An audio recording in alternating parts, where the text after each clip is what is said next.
Hello दोस्तों, ओम नमः शिवाय। तो कल देखिए मैंने D30 का वीडियो बनाया था और आप लोगों को काफ़ी अच्छा भी लगा था क्योंकि मैंने चार्ट रीडिंग से उसको बताया था।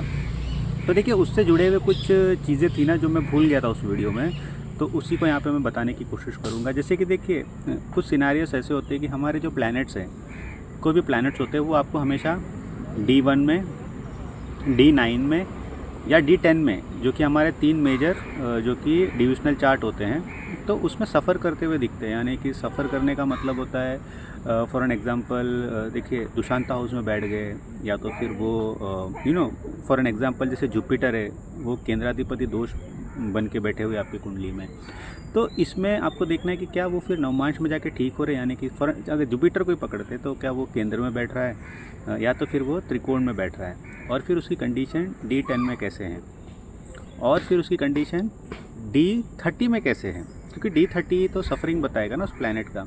अब इसमें ऐसा है कि चलो ठीक है कि आपका D1 में वो दुशांता हाउस में है और नवमांश में ठीक हो गया।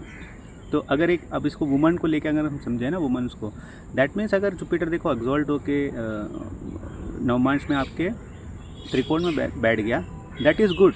और इवन अगर वो एक तरीके से केंद्र में बैठ गया वो भी ठीक है, यानी कि वंस यू गेट मैरिड आपकी चीज़ें सही हो जाएगी।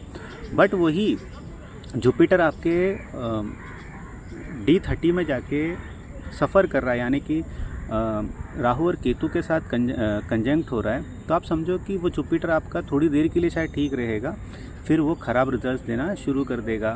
मतलब हस्बैंड को कुछ इश्यूज हो जाएंगे। ऑब्वियसली चार्ट टू चार्ट वो डिफ़र करता है, तो इस चीज़ को आपको देखना पड़ेगा। तो आपको बट यहाँ पे ये चीज़ हो जाती है कि आपको उस जुपिटर के ऊपर आजीवन काम करता रहना पड़ेगा, यानी अपने आप को एक तरीके से हाई मॉरल्स पे रखना पड़ेगा।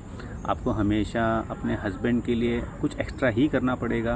और अगर देखिए तो किसी भी तरीके से अच्छे कंडीशन में या फायरी साइन में भी आ जाए एक तरीके से, या चलो एग्जॉल्ट ही हो जाए, तो भी चीज़ें ठीक है। बट आपको एक चीज़ समझना पड़ेगा कि D30 में आपका अगर जुपिटर का जो जैसे कि कहने का मतलब है कि D1 में उसका ख़राब पोजीशन है, D9 में ठीक हो जाता है, या D9 में भी ख़राब हो जाता है, या फिर D30 में भी उसका प्लेसमेंट ख़राब हो जाता है, तो आपका थ्रू हस्बैंड मैरिटल लाइफ अच्छा नहीं रहेगा। और अगर वो कहीं अच्छा है कहीं बुरा हो रहा है तो इवेंट्स रहेगा, बट आपको उस पर काम करना पड़ेगा।